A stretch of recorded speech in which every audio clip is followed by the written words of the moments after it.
안녕하십니까 여러분. 오늘은 매우 특별한 시간입니다. 우리 항상 따로 예배를 드리던 우리 어린이 청소년 선교회 우리 어린이들과 학생들이 저희와 함께 예배 드리는 날입니다.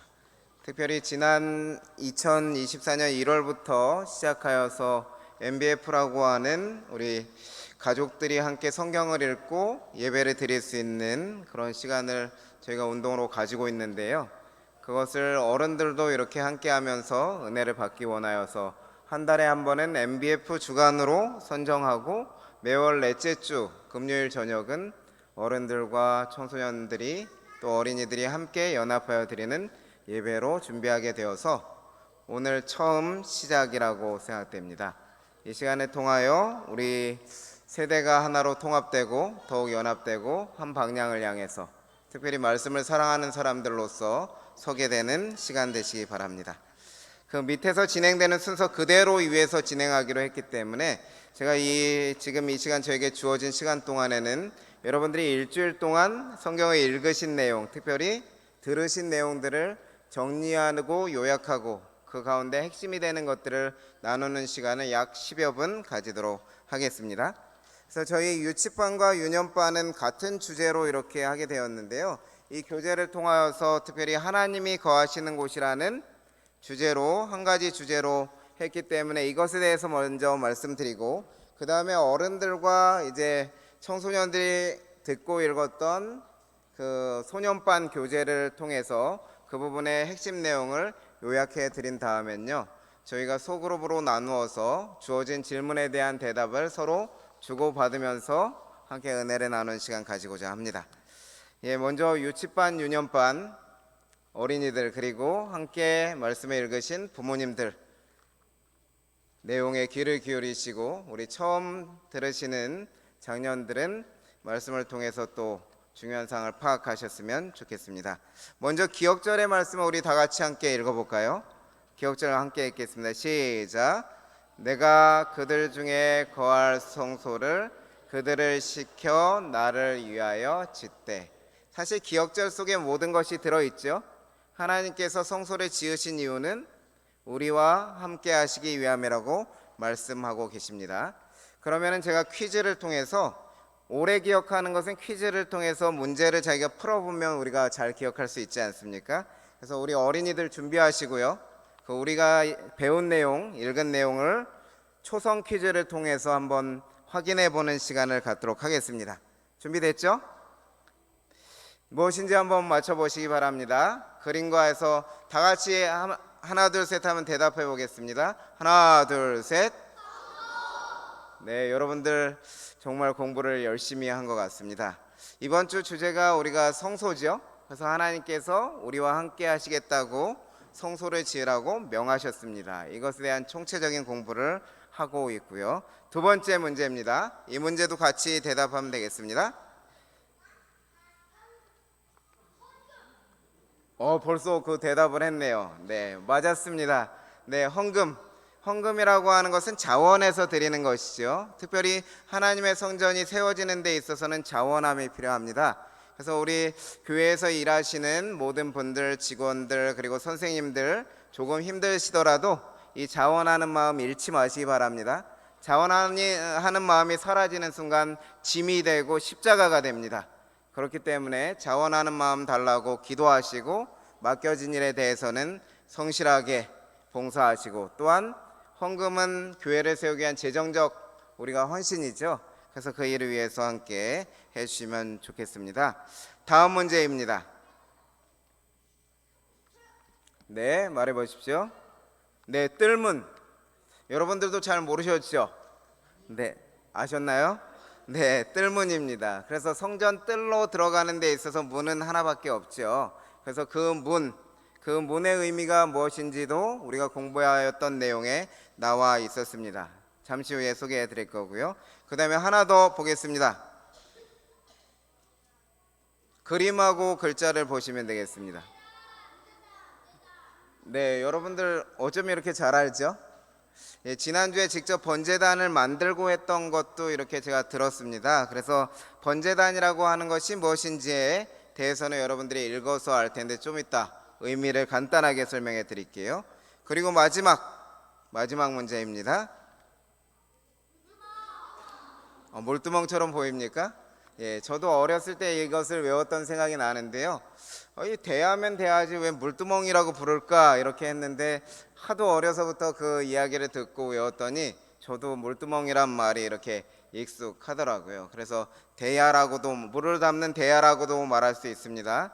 우리의 손을 씻고 몸을 씻기 위한 물이 담겨지는 것이 되겠죠. 그러면 이제 다음 부분에 대해서는 이제 교재가 주는 교훈에 대해서 간단하게 살펴볼게요. 여러분, 소방서는 무엇을 위해 있을까요? 우리에게 어떤 유익을 줍니까? 화재나 재난을 당했을 때에 우리를 구해주는 데 있어서 없어서는 안 될 장소가 바로 소방서라고 하는 것이죠. 여러분, 경찰서는 무엇을 위해 있나요? 왜 우리 곁에 있습니까? 네, 우리를 지켜주고 보호해주고 치안을 유지하기 위해서 있죠. 그럼 여러분, 병원은 왜 필요한가요? 보기만 해도 여러분은 알 수 있죠? 우리 아픈 사람들, 질병에 걸린 사람들이 나음을 입을 수 있도록 도와주는 집, 그 집이 바로 병원이라고 할 수 있습니다. 그렇다면 3,500년 전에 지어진 성소가 삼육대학교의 유치반, 유년반 어린이들에게, 성도님들에게 어떤 의미가 있을까요? 우리 유치 유년반 교재는 하나로 요약합니다. 성소는, 다 같이 읽어봅시다. 시작. 성소는 예수님에 대해서 알려준다. 그래서 특별히 예수님의 선하심, 순결하고 죄 없는 삶에 대해서는 흰색을 통해서 알려주고요. 그리고 하늘로 가는 길은 예수님밖에 없다는 사실을 문이 하나인 성소 뜰 문을 통해서 알려줍니다. 그리고 우리를 위해서 죄값을 치르시고 돌아가신 예수님의 희생에 대해서는 번제단에서 희생당하신 어린 양 예수님을 통해서, 어린 양을 통해서 예수님을 알려주고요. 그리고 물두멍을 통해서는 죄를 씻어주시는 예수님, 그 예수님을 믿고 침례를 받을 때에 하나님의 자녀가 되고 우리가 의인이 된다는 사실을 이 물두멍을 통해서 보여줍니다. 그래서 이번 주 유치 유년 교과를 요약하면 한 문장으로 성소는 예수님에 대해서 알려준다, 이렇게 우리가 알 수 있겠습니다. 그래서 다음 주에 이어지는 성소와 관련된 공부가 계속 이어지는데 우리 유치반, 유년반 어린이들과 부모님들은 예수님에 대한 관점을 가지고 성소에 대해서 더욱더 공부하셨으면 좋겠습니다. 이제 남은 몇 분의 시간 동안 우리 소년반 그리고 어른들이 공부하신 내용을 요약해 드리도록 하겠습니다. 조금 더 짧게 해보았습니다. 가나안 정복에 관한 얘기인데 수백 년간의 이야기를 한 주에 몰아놓았기 때문에 제가 요약하는 게 상당히 어려웠습니다. 그래서 몇 가지 중요한 포인트만 잡아보았고요. 기억절 먼저 함께 저희 읽어보겠습니다. 소년반 비롯하여서 장년분들 함께 읽겠습니다. 시작. 우리 주 예수 그리스도로 말미암아 우리에게 승리를 주시는 하나님께 감사하노니. 그래서 가나안 정복에 대한 이야기를 우리가 읽고 들었는데요. 일요일 소지에서는 거짓말의 대가에 대해서 배웠습니다. 기브온 사람들에게 거짓말로 속은 여호수아와 이스라엘 백성들, 그리고 거짓말을 하였던 기브온 사람들이 어떻게 그들의 운명이 되었는지, 이스라엘 백성들의 장작 패는 사람과 물 깃는 사람들이 되었죠. 노예가 해야 될 일을 하게 되었습니다. 그런데 그럴지라도 그 사람들이 하나님의 백성 안에 있을 수 있었던 사실은 어쩌면 감사한 사실이라고 할 수 있겠습니다. 월요일에서는 5 왕과 벌인 전투에 대해서 나오는데요. 기브온을 공격한 가나안 왕들과 싸우는 데 있어서 그 싸움에 승리할 수 있었던 비결이 무엇이었는지, 그리고 그때 일어났던 엄청난 기적, 하나님께서 태양을 멈추시고 달을 멈추셨던 그 기적이 어떤 의미를 가지고 있는지에 대해서 확인하셨습니다. 그리고 화요일에는 대부분의 땅을 정복하고 마지막에 땅을 분배하는 일을 하는데, 마지막 부분에 갈렙의 용기에 대해서 85세인 갈렙이 어떻게 이 거인 자손과 싸우겠다고 용기를 내었는지 그 용기에 대해서 확인할 수 있었고요. 그리고 수요일에는 르우벤 지파와 므낫세 지파가 제단을 쌓았을 때 그것을 우상을 섬기기 위한 제단으로 오해한 다른 지파 사람들이 그들과 싸우기 위해 나아갔을 때에 그 분쟁 가운데서 어떻게 해결하는지에 대해서 지혜를 제공하는 것이었고요. 마지막 부분에는 하나님의 선택하는 것에 대한 요구를 하는 여호수아의 모습을 보았습니다. 목요일은 사사 시대에 대해서 다루었습니다. 금요일까지 해서 여장부 야엘, 사사 드보라와 시스라 장군을 죽인 여인 야엘에 대해서 다루면서 사사 시대까지 나아가게 되는 것을 보게 됐는데, 이 이야기들의 모든 것의 핵심은 이것입니다. 전쟁에서 어떻게 승리할 수 있는가? 세 가지를 뽑아 보았습니다. 기브온 사람들이 여호수아에게 거짓말했을 때 여호수아는 자신의 눈에 보이는 대로 자기의 생각대로 판단하여 속임을 당하였습니다. 즉 하나님께 기도하는 일을 하지 않고 자기의 생각대로 실행하였죠.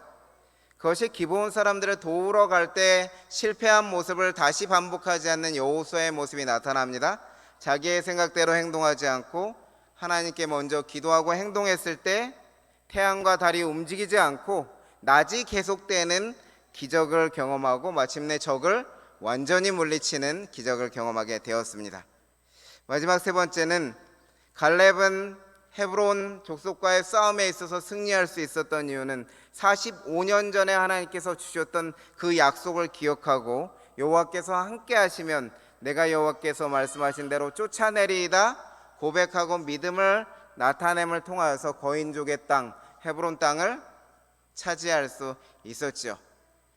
그래서 우리가 분명하게 알 수 있는 것은 전쟁에서 승리할 수 있는 비결은 여기 나오는 고린도전서 15장 57절의 기억절의 말씀이 그 비결임을 알 수 있습니다. 우리 주 예수 그리스도로 말미암아 우리에게 승리를 주시는 하나님께 감사하노니. 그래서 여러분, 우리가 전쟁에서 승리하는 비결은 나의 옳다고 생각하는 그 생각으로 싸우는 것이 아니라, 내가 계획한 대로 행동하는 것이 아니라, 그것이 아무리 옳을지라도 하나님께 먼저 물어보고 기도하고 우리에게 승리를 주시는 예수님과 함께 싸워 나가는 것이 승리의 비결입니다. 이것이 우리가 가나안 정복에 관한 말씀 속에서 얻어야 하는 교훈이라고 제가 파악한 것입니다. 이제 이러한 이해를 가지고 이제 나누어 주셔서 저희가 소그룹 활동을 하시겠는데요. 특별히 들어오실 때에 어른들에게는 소그룹 진행 순서라고 하는 이 질문지가 가득한 종이를 나누어 드렸습니다. 그래서 제가 그룹을 나누어 드릴 텐데요. 특별히 그 MBF 소그룹을 위해서 리더로 수고하시는 분들이 이렇게 계십니다. 그래서 유치반부터 청장년까지 포함되어 있는데요. 먼저 장소 먼저 이렇게 소개해 드리겠습니다. 유치유년 소년 중고등부는 지난주와 동일한 장소에서 이렇게 진행을 하시고요. 그리고 저희 금요일 예배에 항상 출석하고 계신 청장년 교우들께서는 이곳 본당에서 예배당에서 소그룹을 진행하게 되겠습니다. 그래서 교회에서 진행하는 소그룹은 7시 50분까지 맞춰주시고 마치실 때 그룹 리더의 인도에 따라서 기도하시고 마무리하고 돌아가시면 됩니다. 그래서 오늘 이제 그 단체적으로 저희가 예배 드리는 시간은 제 말씀 마치고 소그룹 안내해 드리는 것으로 마지막이 되겠습니다. 그럼 이제 그 장소를 조를 배정해 드리겠습니다. 먼저 우선 밑에 내려가서 하셔야 되는 유년반 학생들, 고등부들 다 일어나시기 바랍니다. 일어나셔서 이동해 주시고요. 그리고 이제 그룹을 나누어 드릴 텐데 저희 안내에 따라서 이제 앉으시면 되겠습니다.